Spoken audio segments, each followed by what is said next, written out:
जय जय रघुवीर समर्थ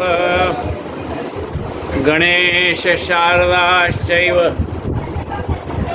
सद्गुरु सज्जनस्तथा आराध्य दैवतं गुह्यं सर्वं मे रघुनंदन गणेश शारदा सद्गुरु संत महंत कुळेश्वरो सर्व ही माझा रघुवीर सद्गुरु रूपे श्रीराम माझे आराध्य दैवत परम गुह्य गुह्यातीत गुह्यपणाची मात नचले जेथे श्रीराम यो जातो मृदुसंचोक्षितो हे संबोधयन् सज्जनान् ग्रंथम यो रचनं सुपुण्यजनकं श्रीदासबोधाव्य यत्कीर्त्या पठनेन सर्वविदुषा स्वान्तापारे सदा सोऽयं मुक्तिकरक्षितो विजयते श्रीरामदासो गुरु शुका सारिखे पूर्ण वैराग्य जाचे वसिष्ठा परिज्ञान योगेश्वराचे सारिखा मान्य ऐसा नमस्कार माझा सद्गुरु रामदास मला वाटते अंतरी त्वा वसावे तुझ्या दासबोधासी त्वा बोधवावे अपत्या परिपावी प्रेमग्रासा महाराजा सद्गुरु रामदास जय जय रघुवीर समर्थ श्री कृष्ण गोविंद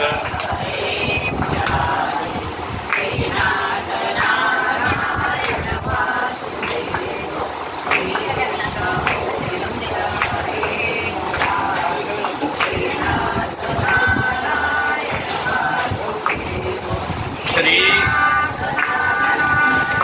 वासुदेव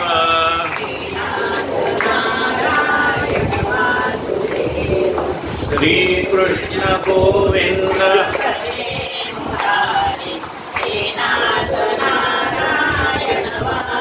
गोपाल कृष्ण भगवान की जय।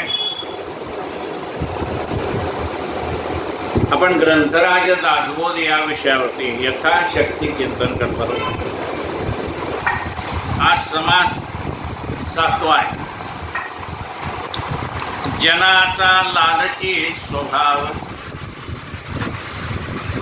आरंभीच म्हणती देव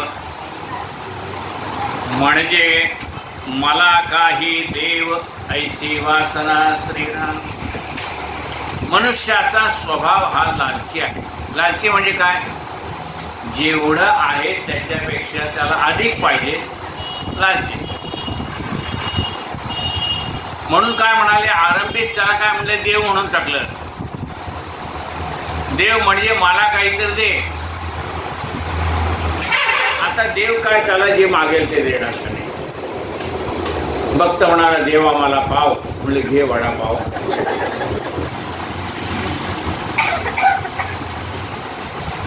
जनाचा लालची स्वभाव आरंभीच म्हणती देव म्हणजे मला काही देव ऐसी वासना श्रीराम।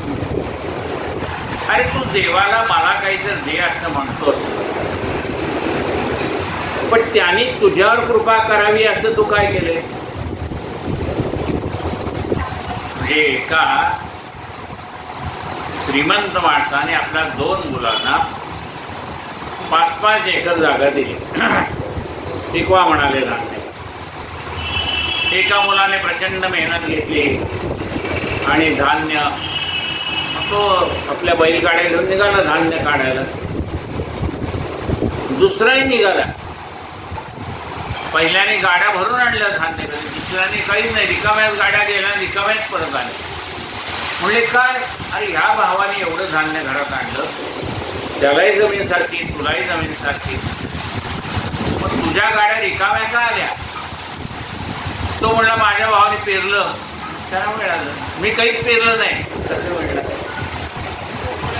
आपण काही त्याच्यासाठी केलं नाही आणि त्याला सांगायचं मला दे. काहीच भक्ती केली नसता आणि इच्छिती प्रसन्नता, जैसे काहीच सेवा न करता स्वामी समागते श्रीराम. काहीही भक्ती केली नाही पण म्हणले देवाने माझ्यावर प्रसन्न झालं पाहिजे. म्हणजे एखाद्या माणसाने काहीही काम करायचं नाही आणि सांगायचं की मला पगार द्या. कसला पगार बाबा? काम नाही, काही केलं नाही, पगार कसला द्यायचा? काहीच भक्ती केली नसता आणि इच्छिती प्रसन्नता, जैसे काहीच सेवा न करता स्वामी समागते श्रीराम. कष्टे विण फळ नाही. कष्ट केल्याशिवाय फल कसं प्राप्त होईल? कष्टे विण फळ नाही. आपल्याला भूक जरी लागली असली ना तरी तांदूळ निवडणं आहे, शिजवणं आहे, म्हणजे त्याला कष्ट आहेत का नाही? काहीतरी काय ना. अगदी आपल्या आईने म्हणा, बहिणीने म्हणा, लेकीने म्हणा, सोनेने म्हणा, अगदी स्वयंपाक तयार करून तुमच्या पुढे ताट ठेवलं, खायचे तरी कष्ट आहेत का नाही? कष्टाशिवाय फळ काय? कष्टे विण फळ नाही, कष्टे विण राज्य नाही. कष्ट केल्याशिवाय राज्य तरी कसं प्राप्त होईल? केल्या विण होत नाही साध्य जनी. केल्याशिवाय काहीही सिद्धीला जात नाही. काहीतरी करावं लागतं. जगायचंय म्हणजे कमीत कमी श्वास तरी घ्यायला पाहिजे, पाणी तरी प्यायला पाहिजे. जिवंत राहायचं आहे तर श्वास घेतला पाहिजे, पाणी म्हणजे काहीतरी तुम्हाला करायलाच पाहिजे. आळसे काम नासते हेतू प्रत्ययासे येते, कष्टाकडे चुकाविते हीनजन श्रीनाम. आळस केल्यामुळे उत्तम प्रकारचे मार्ग मिळत नाही. आळस केल्यामुळे थोडं मागे खुर्च्या टाकून ठेवायला लागते.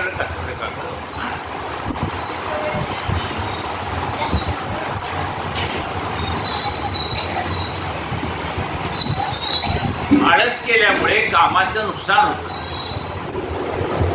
आळसे कामन असते हेतू प्रत्ययास येते. हे तर अनुभवाला येतं. आळस केल्यामुळे कामाची नासाडी होते हे प्रत्ययाला येते. ते कष्टाकडे चुकाविते हीनजन. मग कष्ट करायचा कंटाळा कोण करतं? हीनजन. ज्याला काहीही करायचं नाही अशी माणसं आहेत ती हीनजन. आधी कष्टाचे दुःख सोसिते ते पुढे सुखाचे फळ भोगिते. आधी आळसे सुखावती त्या पुढे दुःख श्रीराम. आधी ज्यांनी कष्ट केलेले त्यांना म्हातारपणाच्या काळामध्ये बसून खाता येतं. पेन्शन आहे म्हणा, अमुक आहे म्हणा, तुम्ही काही कष्ट केले, 2 पैसे शिल्लक टाकले, ते विचार केला, त्याच्यावर म्हणजे आधी काहीतरी कष्ट केले मग आपल्याला म्हातारपणे 2 सुखाचे घास खाता येतात. आधी कष्टाचे दुःख सोसिते ते पुढे सुखाचे फळ भोगिते.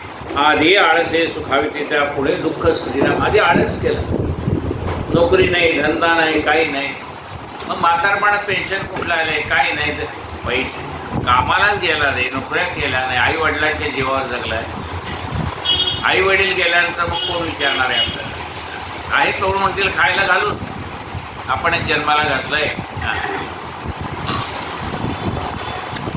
इहलोक अथवा परलोक दोन्हीकडे सारखाची विवेक. दीर्घ सूचनेचे कौतुक कळले पाहिजे श्रीराम. इहलोक असो किंवा परलोक, इहलोक असो का परलोक असो, म्हणजे व्यवहार असो का परलोक म्हणजे पारलौकिक सुख आहे, भगवंताचं कृपा आशीर्वाद आहे. दोन्हीकडे कष्ट करायला पाहिजे. म्हणजे प्रपंच व्यवस्थित करायचं असेल तरी कष्ट करायला पाहिजे. परमेश्वराची आपल्यावर कृपा व्हावी असं वाटत असेल तरी त्याच्यासाठी काहीतरी कष्ट करायला पाहिजे. दीर्घ सूचनेचे कौतुक कळले पाहिजे श्रीराम. दूरचा विचार करावा लागतो. म्हणजे तरुणपणीत म्हातारपणाचा विचार करावा लागतो. दीर्घ सूचना आहे का नाही, तसं आपल्याला ह्या दोघी दीर्घ सूचना आहे की कधी ते आपण जाणार आहे. मग वरती गेल्यानंतर देव आपल्याला विचारेल कशासाठी तुला मनुष्य जन्म दिला होता बाबा, त्याचा काय उपयोग केलास का तू? मी तुला सुंदर दिले जग, तू अधिक सुंदर केलंस का? तुला बुद्धी दिली, कौशल्य दिलं, सगळं दिलं. मिळविती तितके बक्षिती ते कठीण काळी मरून जाती. दीर्घ सूचनेने वर्तती त्याची भले श्रीनाथ. मिळविती तितके बक्षिती म्हणजे 100 रुपये मिळवले आणि 100 रुपये खर्च केले, आता शिल्लक काही नाही. 100 रुपये मिळवले आणि 150 रुपये खर्च केले. कुठनं केले? कर्ज काढलं. ते काय कार्डावर मिळतं ना, डेबिट कार्ड, कोणा पैसे भरत. म्हणजे जेवढे मिळवले तेवढे खर्च केले तर पुढे तुम्हाला नडी अडचणीला काय उपयोग येणार आहे? अचानक येणारे प्रसंग असतात. मनुष्य आजारी पडणं अचानक आलेला प्रसंग, कोणाकडे लग्न कार्य ठरणं अचानक येणार, पाहुणे अचानक येतात.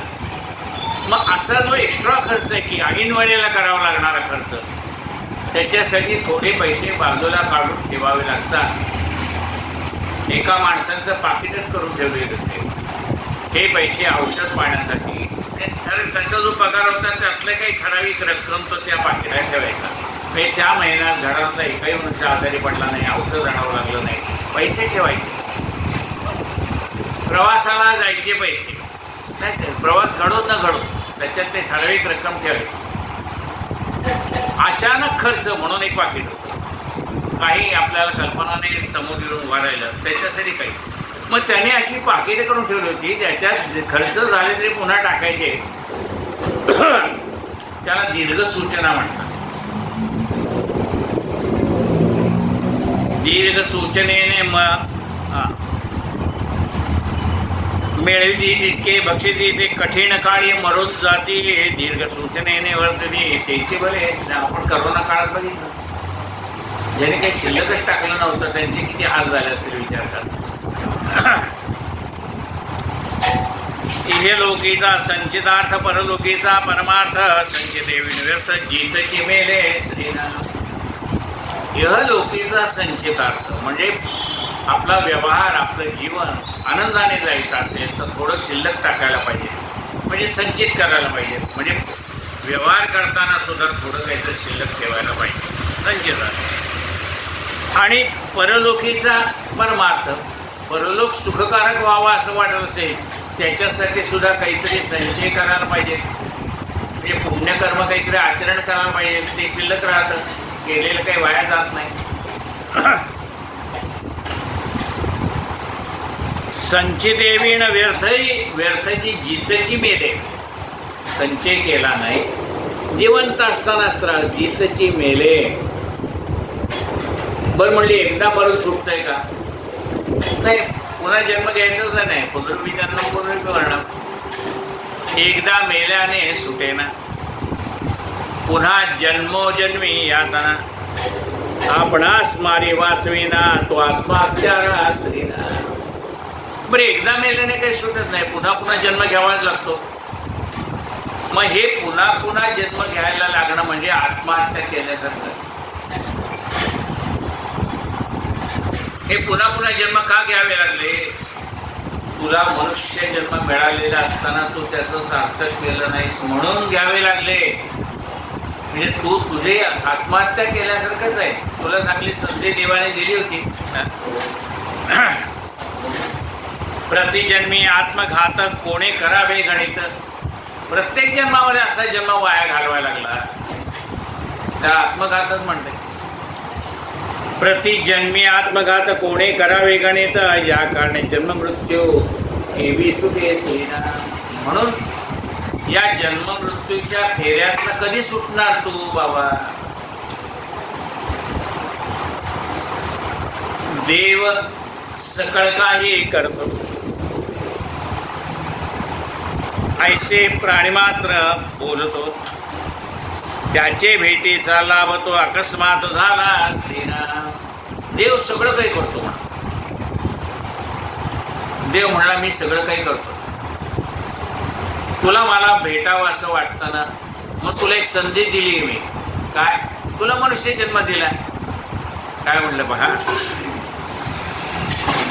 देव सकळ काही करतो ऐसे प्राणीमात्र बोलतो, त्याचे भेटीचा लाभ तो अकस्मात झाला.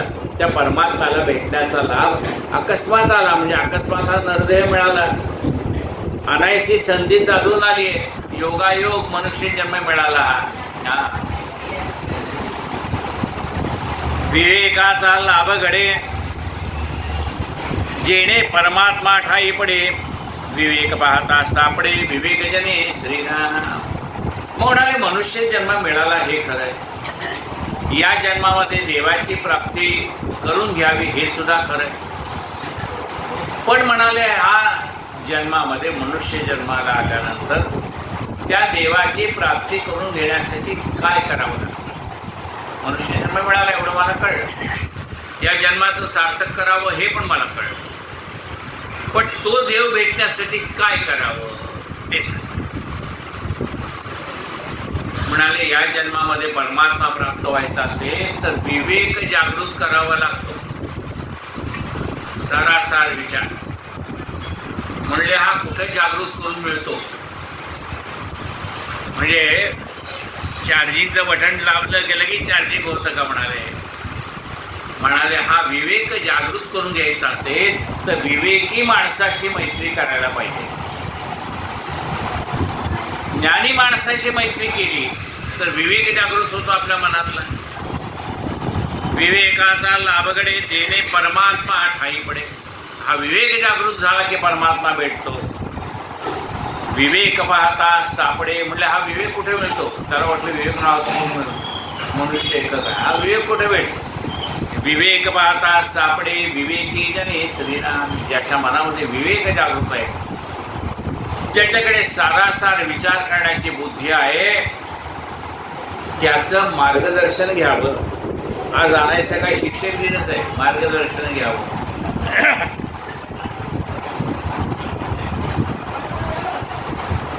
देव पाहता आहे एक, परंतु करतो अनेक. त्या अनेकासे एक म्हणू नये की श्रीराम. देव पाहता एकच आहे, पण त्यांनीही बहुविध सृष्टी निर्माण केलेली आहे. असंख्य देव, असंख्य देवाची नावं. त्या अनेकास एक मानू नये की श्रीराम. ही त्यांनी एवढी मोठी सृष्टी निर्माण केली आहे. ही सृष्टी म्हणजे देव नाही, त्याची लीला आहे. ही सृष्टी म्हणजे त्याची लीला आहे. काय म्हणले पहा, देवाचे कर्तृत्व आणि देव कळला पाहिजे अभिप्राय. देवाचे कर्तृत्व वेगळे आणि देव वेगळा.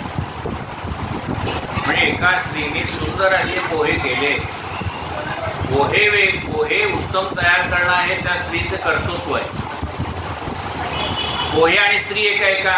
म्हणजे नाही. पोहे वेगळे आणि ते पोहे निर्माण करणारी ती वेगळी. तसं हे विश्व निर्माण करणारा परमात्मा वेगळा आणि विश्व वेगळा.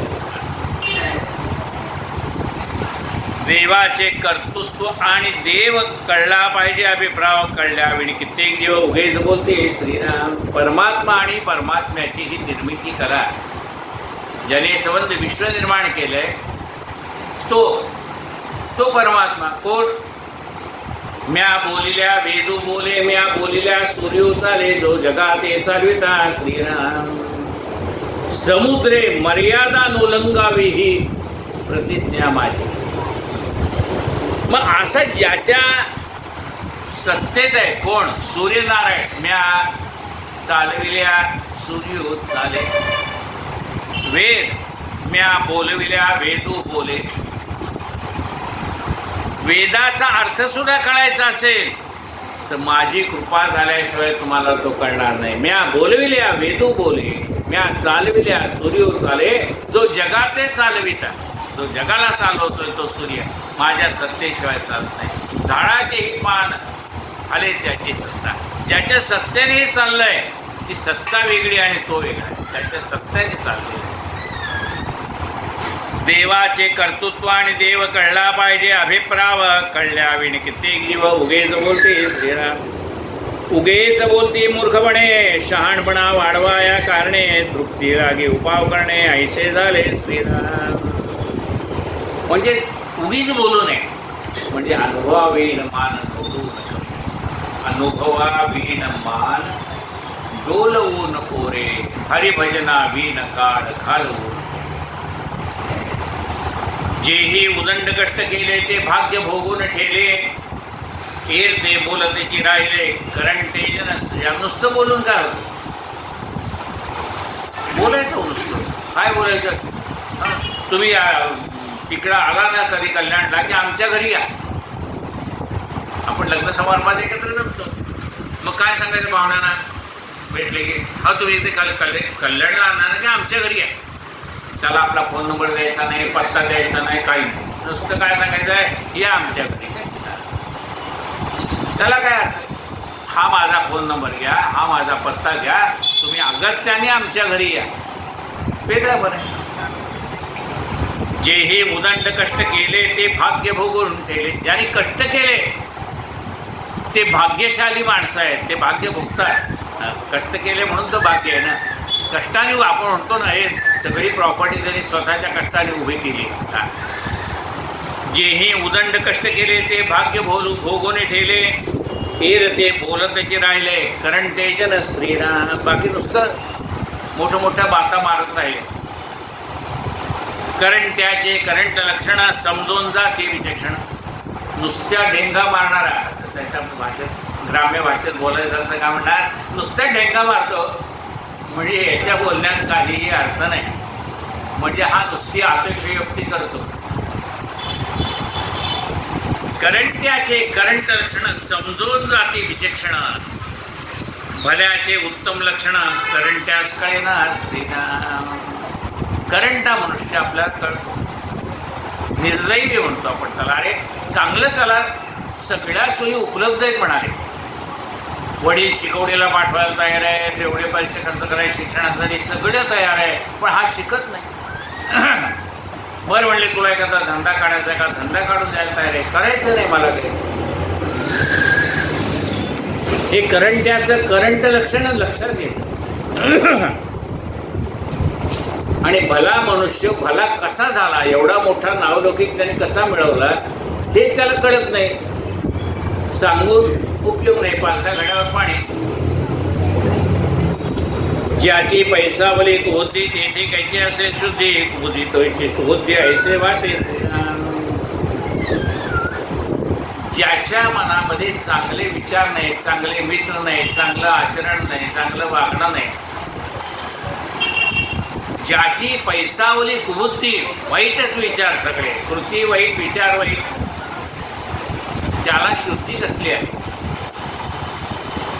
कुबुद्धी त्याची सुबुद्धी ऐसे वाटे. मी वागतो तेच खरं असं त्याला वाटलं. त्याला सुधारावं म्हणून आपण काही चार शब्द सांगावे तो ऐकण्याच्या मनस्थितीत नसतो. मनुष्य शुद्धीस सांगावे त्याचे काय खरे मानावे. जेथ विचाराच्या नावे शून्याकार श्रीराम. त्याला सुधारायला गेलं आपण अशा माणसाला तरी तो सुधारण्याच्या मनस्थितीत नसतो.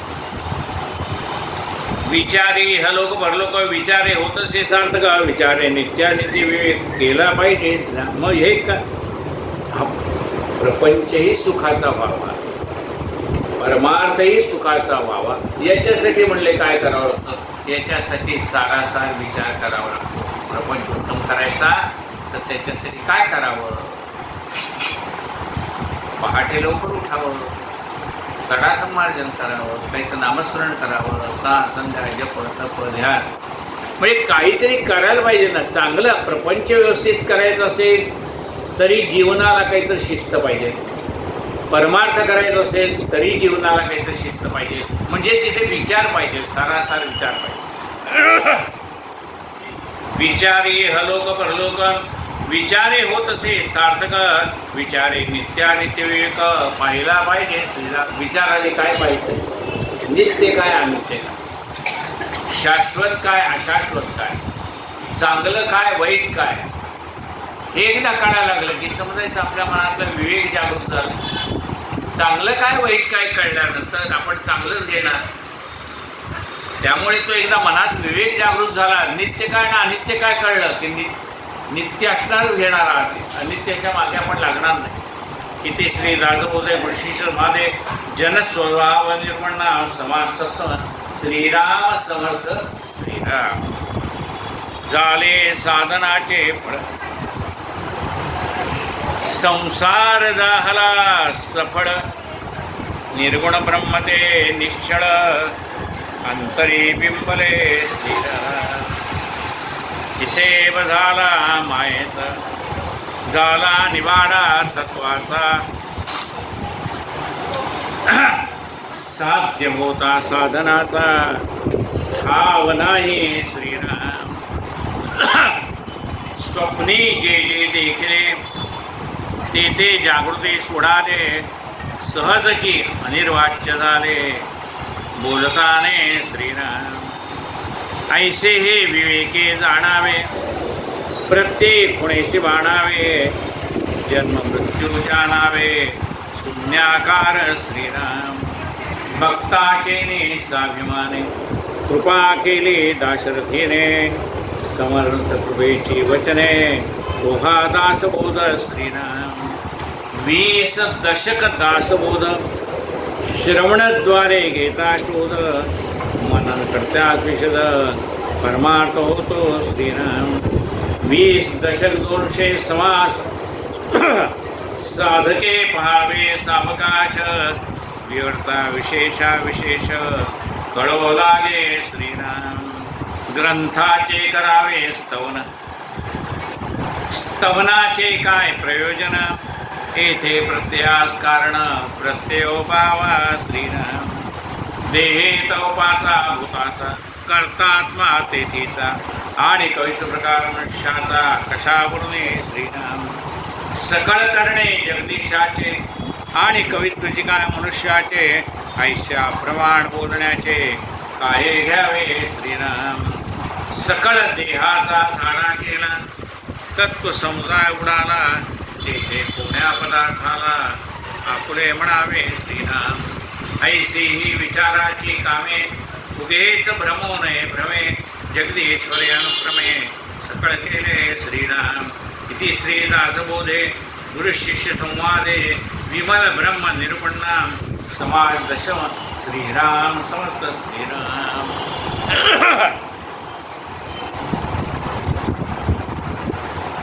उद्या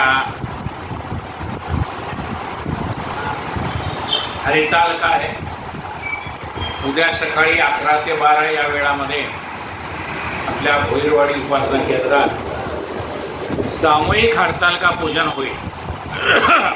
तर सर्वांनी वेळेवर यायचंय.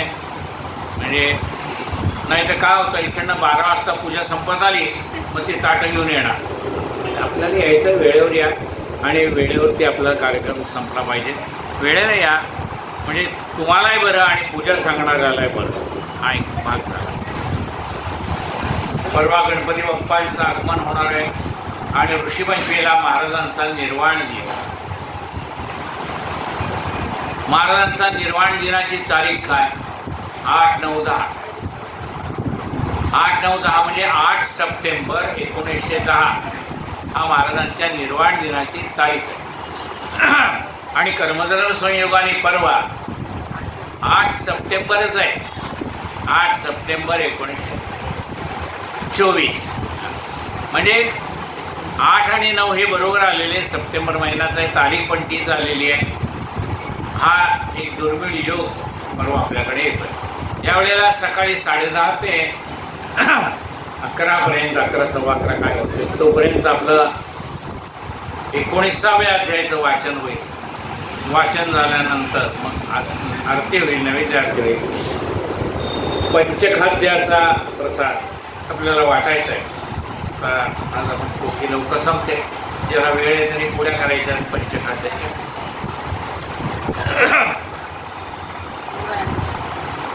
जय जय रघुवीर समर्थ आरती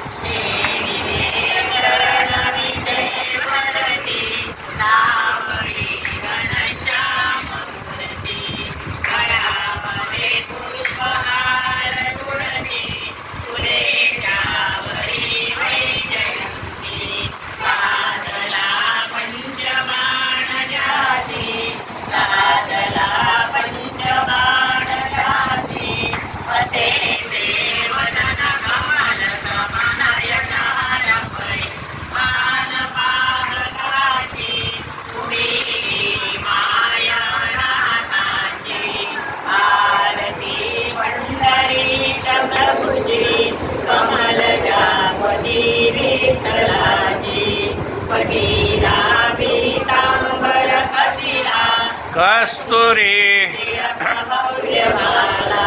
मितीना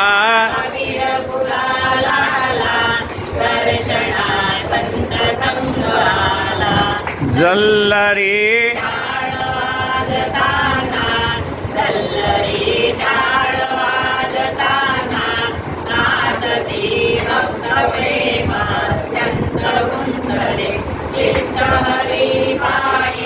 गुंतले